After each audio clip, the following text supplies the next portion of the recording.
Is the new Disneyland Flex Pass worth messing in? We'll find out right now.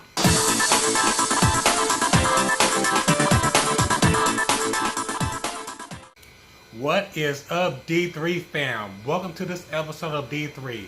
In this episode, we're going to talk about the pros and cons of the new Disneyland Flex Pass. First, as usual, I would like to thank you all for your continued support of this channel. Remember, if you like what you see, go ahead and click that subscribe button below and become a member of the D3 family. Alright, D3 fam, first let me tell you some good news right off the bat.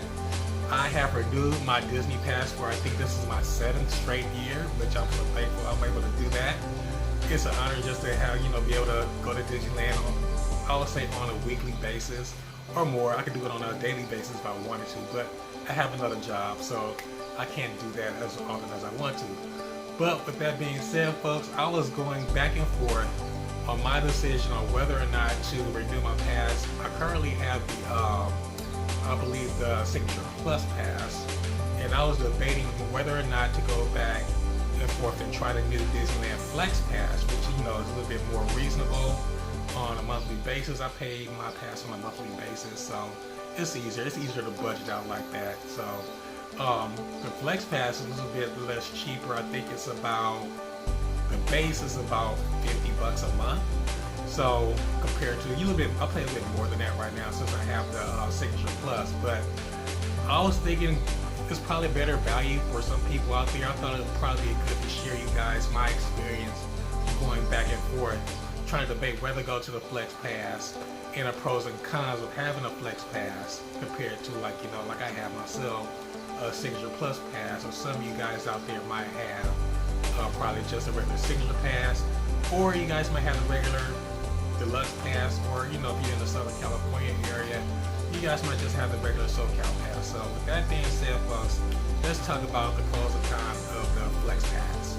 Alright, D3 fam, to start this conversation off properly, I thought it would be good for me to give you guys a breakdown of the actual Disneyland passport system. Let's start with the basics. The first it's like a 5-tier system.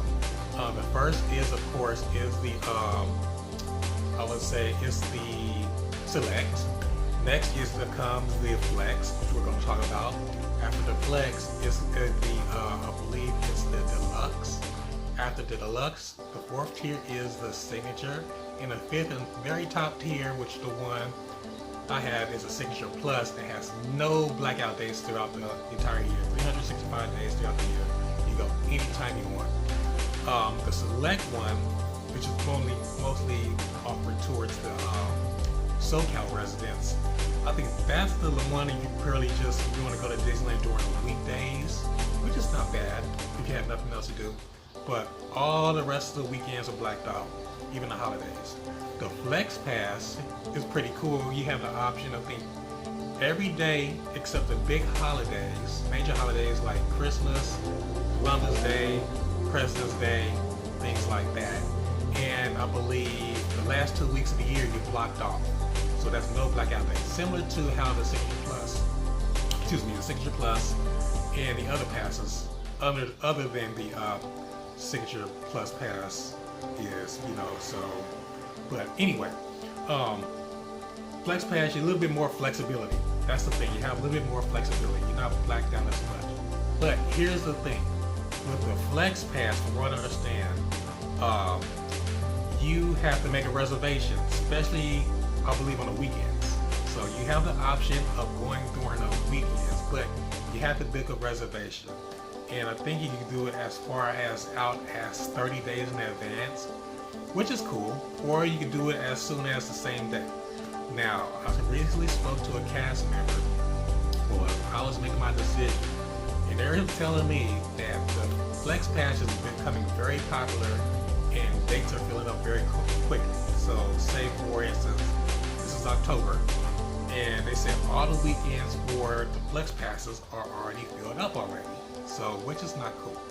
Plus, the more popular this pass gets, the more chances of you getting blacked out on a weekend that you want to go. So that's a con of it right there. The pro of the Flex Pass is like I said, if you live in Southern California, you can pay it on a monthly basis. Make a monthly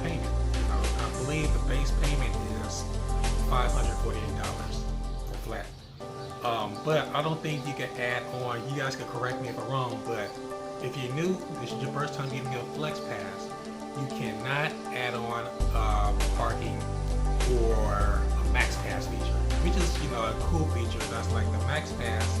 We'll talk about it in another episode. You probably seen me talk about it before. The Max Pass is like your Fast Pass access you can do on your phone.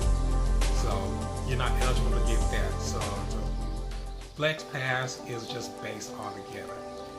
Now, back to me for a second. Like I said, I was trying to go back and forth with going back debating with doing my Signature Plus pass and going dropping back down towards the Flex Pass.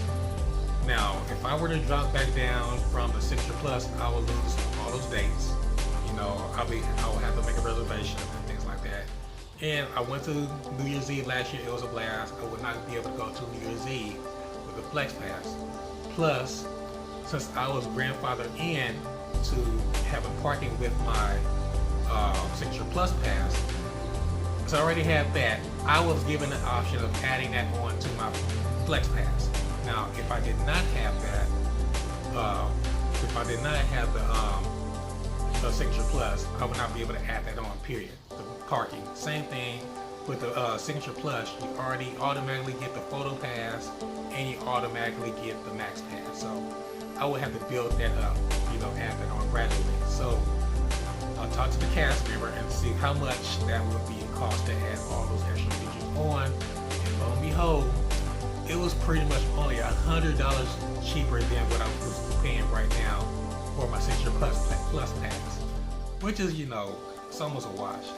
So for me, I would say for myself, since I go to Disneyland so much, it was best for me to stay keeping the Signature Plus pass. Now for you guys, I would say use your own judgment.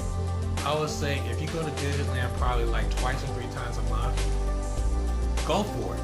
Get the Flex Pass. But it depends if you're grandfathered into a previous pass that had parking already, you probably could have the option to add it on. But if you not grandfathered into that parking option, or, you know, photo passes, I'm pretty sure they won't let you add it on now. That's a little restriction to have. So again, double check with the cast member. Correct me if I'm wrong, if I'm off in that area right there. But I'm pretty sure you're stuck with the basic Flex Pass. Now, it's good, like I said, it's good for you guys like to go during the weekday and things like that. Cool, but you still have to pay for parking, which kind of sucks.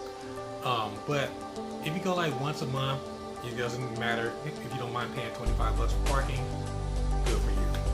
But honestly, if you go to Disneyland probably like on a weekly basis 4 times a month, I would say look into, if you especially live in Southern California, look into getting a Select Pass. You know, I think you can add parking to that. I'm not sure too, but it depends on your budget. Work with your budget and things like that. So, but if you go for it more frequently, like I do, more than 4 times a month, I would say it's better probably for you guys to invest in the Signature Plus. You have all the perks, free parking, and all that stuff like that. But, you know, or you can do the deluxe. But back to what we're talking about, the Flex Pass, is the Flex Pass a really good option? I say yes, it's a good option, but based on what you guys want to do with it. If you, like I said before, if you go to Disneyland more than like 4 times a month, really think about it, or you go like, yeah, about 4 times a month or so, it might be still beneficial, but think about that parking. That's the extra $100 out your pocket. Or, you know, plus you have each time, I think it's $10 for the Max Pass you use it. So, you know, or you just do the basic Fast Pass kiosk. But that's going to be going away soon. That's going to probably be a different topic we're going to talk about in the future. But long story short, people, D3 fam, I would say use your own judgment. I think the Flex Pass is a really good option now. It's open for more people to enjoy Disneyland who weren't able to do it before.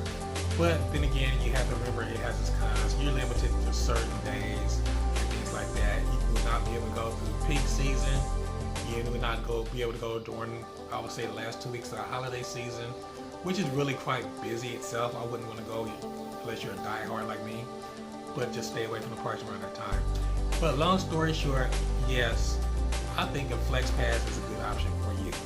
Alright D3 fam, a quick correction for you guys. I think I misspoke earlier in this video. I think I mentioned the pass or Flex Pass was $548 a month. No, I am so sorry. It's not that. The base price for the Flex Pass is $548 period. Now, you can make that cheaper. I think the monthly payment for that is like as low as $38 a month for the Flex Pass. Then the more you put down on it, the lower your monthly payment is. So I'm sorry if I scared you off right off the bat if you thought it was $548 a month, which is not. That's way too much money. But it's actually the total amount for the Flex Pass base for the basic Flex Pass is $548. But if you want to pay it monthly, it's about $38 a month. Well folks, there you have it. That's the deal about the new Disneyland Flex Pass. I hope you guys really enjoyed this video. I hope it was really beneficial information for you guys. If you guys are really trying to decide which pass to get for Disneyland. I want to hear your comments below, folks. The 3 fam. I want to hear what you guys, your thoughts on this new pass. If you were really thinking about getting this pass, or hey, just curious about what it's all about. With that being said, folks, this concludes this episode of D3. Thanks again for watching. As usual, feel free to leave a comment below. And also, if you haven't already done so, feel free to subscribe to this channel. And also, remember to follow me on Facebook, Instagram, and also on Twitter. See you back in the park real soon.